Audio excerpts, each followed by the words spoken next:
Samedi 19 juillet 2014, cette semaine dans le grand show de l'info, une émission spéciale Brésil 2014. Le mondial de foot s'étant achevé dimanche soir avec la victoire de l'Allemagne. Nous serons en duplex du Brésil avec Patrick, un Français qui a assisté à beaucoup de matchs de cette Coupe du Monde, dont la finale. Nous continuerons notre émission spéciale avec le bilan complet de cette Coupe du Monde, côté Brésil en tant que pays organisateur. Enfin, comme chaque semaine, ce sera le récap.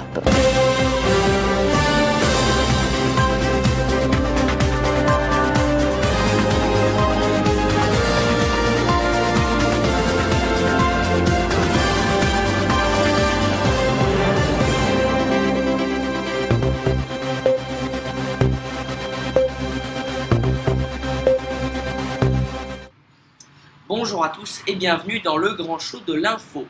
Nous sommes à présent avec Patrick. Bonjour Patrick. Oui, bonjour Armand. Patrick, vous avez assisté à plusieurs matchs de la Coupe du Monde, dont la finale au Maracana qui a permis la victoire de l'Allemagne 1-0 face à l'Argentine avec un but dans les dernières minutes de la prolongation. Quelle était l'ambiance générale dans le stade? Écoutez, d'abord, à la fin du match, pour les Brésiliens, une ambiance de soulagement, parce que les Brésiliens n'ont pas du tout d'amour pour les Argentins, et c'est vice-versa. Donc, après la déconvenue du Brésil pendant la Coupe du Monde, je pense que le pire pour eux, ça aurait été que l'Argentine gagne la Coupe du Monde. Ceci dit, c'était extraordinaire. Il devait y avoir à peu près 15 à 17 000 Argentins, et puis, je dirais 8 à 10 000 Allemands, et après un peu toutes sortes de nationalités.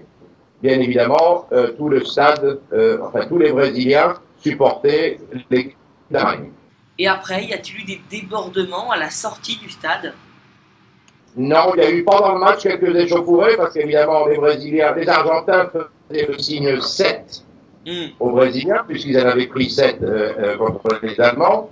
Et les Brésiliens, très intelligemment, leur répondaient oui, 5 Coupes du Monde pour nous et 2 pour vous. Donc ça, c'était la réponse des Brésiliens aux Argentins.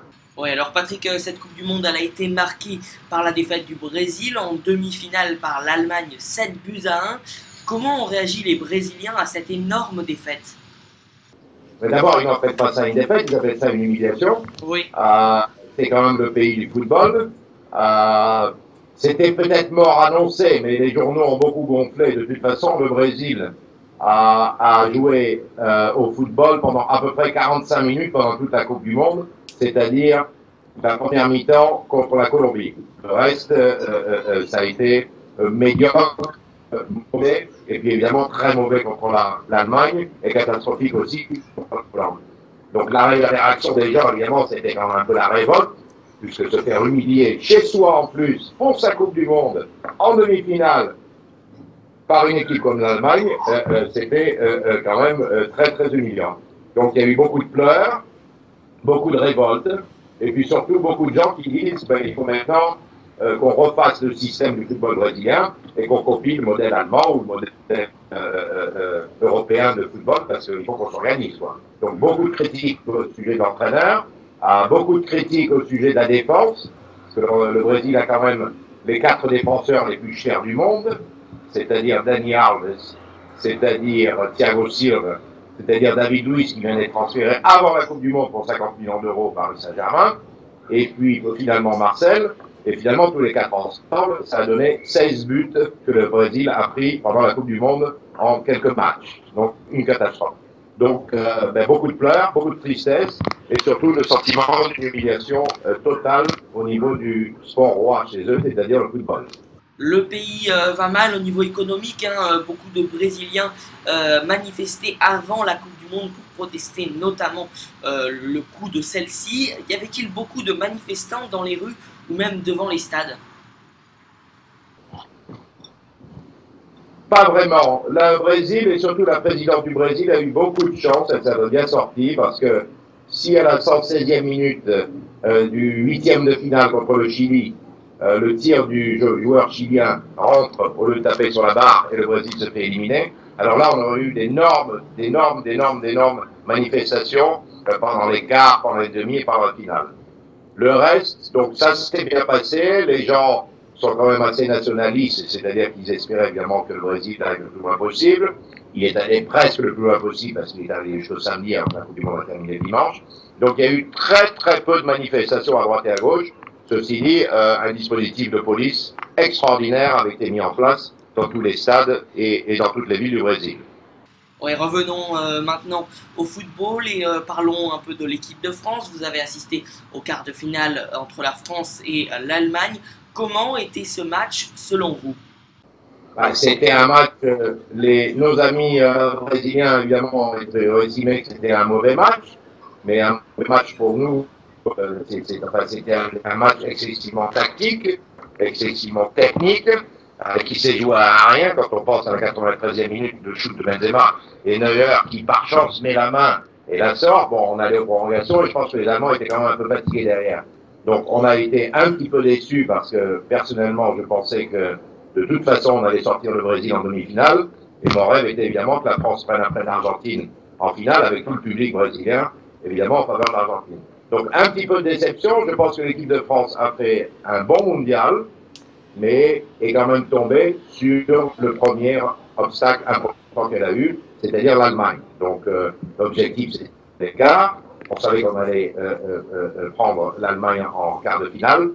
On n'est pas passé. Bon, on est mieux passé évidemment que les Brésiliens ou que d'autres équipes. N'oublions pas que l'Allemagne a failli se faire éliminer par l'Algérie.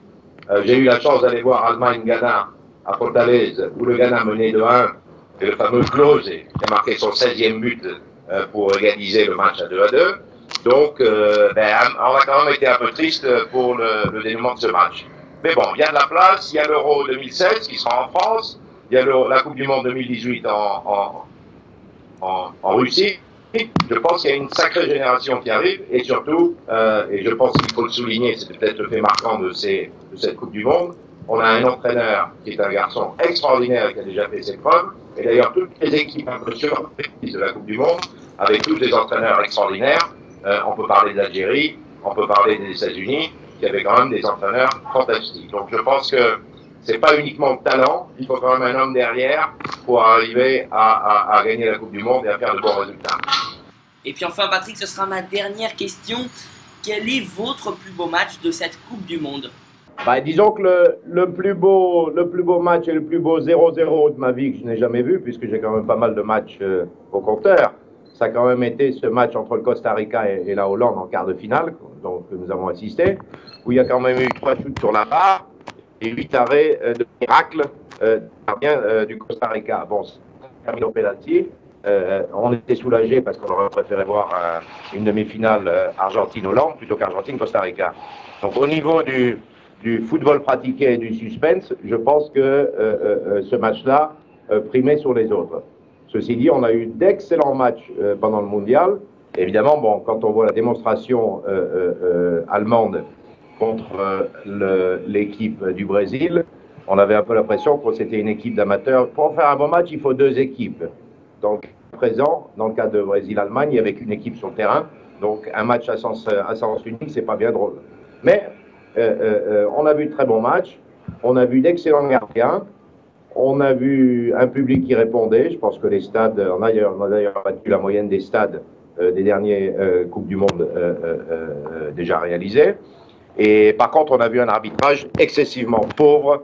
En général, on est loin d'avoir les bons arbitres qu'on avait. Je ne parle pas de Colina et autres, mais on a quand même eu une qualité d'arbitrage qui était très médiocre. Donc, en somme, pour les Brésiliens en général, qui se sont quand même régalés devant la télé, parce que les matchs ici étaient à 1h de l'après-midi, donc c'était au moment du déjeuner, à 5h de l'après-midi, donc ils essayaient de sortir du bureau un peu plus tard, et quelques-uns à 7h. Donc, on a eu une excellente Coupe du Monde. Et la presse en général, je pense, a fait les éloges de cette Coupe du Monde. Oui, c'est sûr. En tout cas, une magnifique Coupe du Monde. Merci beaucoup, Patrick, notre reporter maison en termes d'événements sportifs. Il nous fait les Jeux Olympiques, les Coupes du Monde. Patrick, vous êtes toujours là. Merci beaucoup, donc, Patrick. Merci et à très bientôt. Et peut-être d'ici 4 ans, comme dirait l'autre, en Russie. Voilà, donc, oui, Patrick. Qui était donc en duplex du Brésil pour Big Web TV. La Coupe du Monde était donc soi-disant vouée à l'échec, les stades n'étaient pas prêts, les aéroports sous-dimensionnés et les manifestations devaient tout emporter, mais au final, le Brésil peut se vanter d'avoir organisé un superbe mondial sur et en dehors des terrains. Il peut être fier de son mondial, le Brésil. Le Brésil en tant que pays hôte, si côté terrain, cette Coupe du Monde restera bien sûr pour eux un traumatisme, les Brésiliens, en dehors du terrain, ont prouvé au monde entier qu'ils étaient capables d'organiser l'un des plus grands événements de la planète. Le chaos redouté n'a pas eu lieu, les quelques manifestations qui se sont produites, comme ici lors du coup d'envoi, n'avaient rien de comparable avec les rassemblements monstres de l'an dernier lors de la Coupe des Confédérations. Et bien que terminés à la dernière minute, les stades ont parfaitement rempli leur mission. Alors évidemment, en première ligne, face aux critiques pendant des mois et des mois, le ministre brésilien des Sports savoure sa revanche au lendemain de la finale.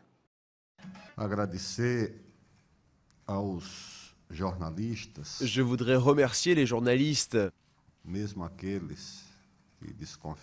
même ceux qui n'ont pas cru en notre potentiel et qui ont eu le privilège à Manaus, par exemple, de ne pas être mordus par les serpents.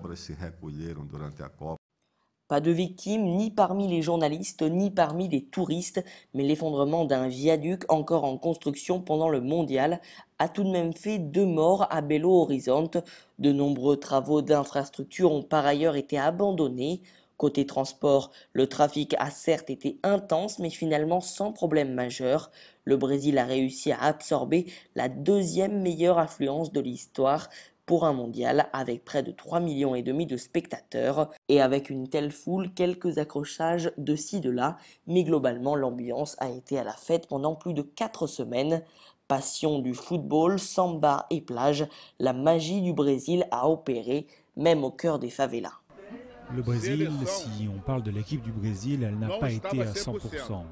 Elle n'a pas été à 100%. Mais nous les Brésiliens, si on parle de la Coupe, on a été champions en termes d'accueil de nos frères. Une ferveur populaire qui rend soudain plus indulgent un comité international olympique qui n'a pourtant pas caché ces derniers mois son inquiétude concernant les retards déjà accusés par certains chantiers des prochains Jeux de Rio, car le mondial à peine terminé, les JO de 2016 ont été hissés au rang de priorité absolue pour le gouvernement brésilien. Tout de suite, c'est le récap, le résumé complet de l'actualité de la semaine.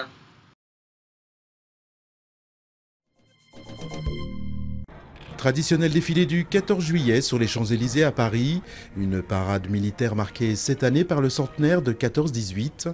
De l'Afrique du Sud à Vanuatu en passant par la Russie et l'Ukraine, la quasi-totalité des pays ayant participé au conflit sur le sol européen ont répondu à l'invitation française.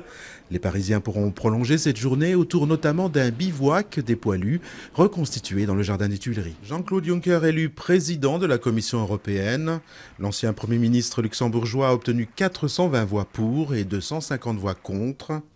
Quelques heures avant, il avait présenté devant le Parlement européen son programme, avec notamment un plan d'investissement de 300 milliards d'euros pour lutter contre le chômage.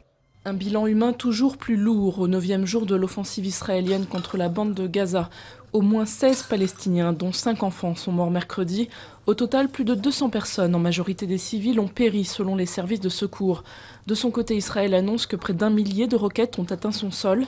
Mahmoud Abbas, le président palestinien, est attendu au Caire pour des discussions sur un éventuel cessez-le-feu. Pas de commentaire, ou presque, de Christiane Taubira après la condamnation d'une ex-candidate FN qu'il avait comparée à un singe. À la sortie du Conseil des ministres, la garde des Sceaux a simplement déclaré que les magistrats avaient jugé selon le code pénal. Anne-Sophie Leclerc a écopé de 9 mois de prison ferme. Elle a l'intention de faire appel. La colère et la consternation dans le monde après le crash d'un avion malaisien en Ukraine. L'appareil a probablement été abattu par un tir de missile dont Kiev et les séparatistes pro-russes s'accusent mutuellement. Sur les lieux du crash, l'une des boîtes noires a été retrouvée, mais elle ne pourra probablement pas déterminer l'origine du tir. Les rebelles qui contrôlent la zone ont promis un accès libre aux enquêteurs internationaux. 298 personnes, dont 154 Néerlandais, se trouvaient à bord de l'avion qui s'est disloqué en plein vol. Une erreur de signalisation serait-elle à l'origine de la collision entre un TER et un TGV ? L'accident survenu près de Pau jeudi en fin d'après-midi a fait 40 blessés. 6 d'entre eux sont toujours hospitalisés, dont 2 dans un état sérieux. Selon les premiers éléments d'explication possibles donnés par la SNCF, il aurait pu être provoqué par un signal de maintenance resté rouge en permanence. Après le choc, la recherche des coupables. Le Conseil de sécurité de l'ONU a réclamé une enquête internationale indépendante sur le crash de l'avion malaisien qui transportait 298 personnes et a sans doute été abattu par un missile. Pendant que rebelles pro-russes et forces de Kiev se rejetaient la responsabilité, pompiers et secouristes s'affairaient pour préparer l'évacuation des corps, marquant d'un bâton les emplacements des restes humains. Voilà, c'est la fin de cette édition. Merci à tous et toutes de nous avoir suivis et rendez-vous bien évidemment la semaine prochaine pour le grand show de l'info.